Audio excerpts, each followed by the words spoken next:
ఓడిపోవడం అంటే కోల్పోవడం కాదు, నీకు తెలియని కొత్త దారిని వెతుక్కోవడం. ఓడిపోయానని బాధపడకుండా మళ్ళీ ప్రయత్నించు, విజయం తప్పక వస్తుంది. నీ చేతిలోని డబ్బు, నీ నోటి మాట రెండూ విలువైనవి. వాటిని పొదుపుగా వాడితేనే నీకు విలువ ఉంటుంది. మీకు మంచి చేసే వారిని మరవకండి, మిమ్మల్ని ప్రేమించే వారిని ద్వేషించకండి, మిమ్మల్ని నమ్మిన వారిని మోసం చేయకండి. మీకు ఇష్టం లేని వారికి దూరంగా ఉండు, అంతేకాని చెడు చేయాలనో చెడు జరగాలని ఆలోచించు. దానివల్ల నీ టైం వృధా అవుతుంది. కొన్ని సార్లు నీ ఆనందాన్ని కూడా కోల్పోవాల్సి వస్తుంది.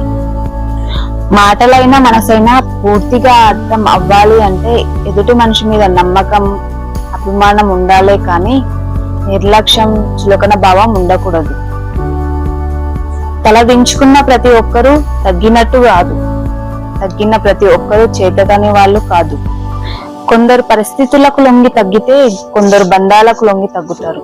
తగ్గారు కదా అని తక్కువ చేసి చూడకు, పరిస్థితులు ఎలాగైనా మారవచ్చు. ఒంటరితనం అంటే ఎవరూ లేకపోవడం కాదు, అందరూ ఉన్నా కానీ నిన్ను అర్థం చేసుకునేవారు లేకపోవడమే నిజమైన ఒంటరితనం. నీవు ధైర్యంగా వేసే ప్రతి అడుగులోనూ భయపెట్టే విమర్శలే వస్తూ ఉంటాయి. వింటూ ఆగిపోవడమా లేక వినకుండా సాగిపోవడమా అనేది నీ చేతుల్లోనే ఉంటుంది. మీరు ఎంత పోరాడినా, మీరు ఎంత ఆరాటపడినా కొన్ని బంధాలు ఎప్పటికీ మీవి కాలేవు. ఎందుకంటే అవసరం కోసం నటించే వాళ్ళే కానీ ప్రేమగా గుండెలకు హత్తుకునే వాళ్ళు ఎవరూ ఉండరు. అర్థం చేసుకునే వారికి వివరించాల్సిన అవసరం లేదు, అన్నిటికీ విమర్శించే వారికి పట్టించుకోవాల్సిన అవసరం లేదు.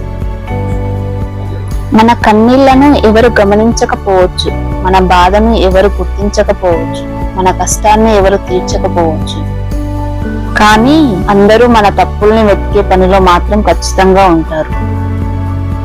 మనం ఏదైనా మౌనంగా భరించినంత కాలం మనం మంచి వాళ్ళమే.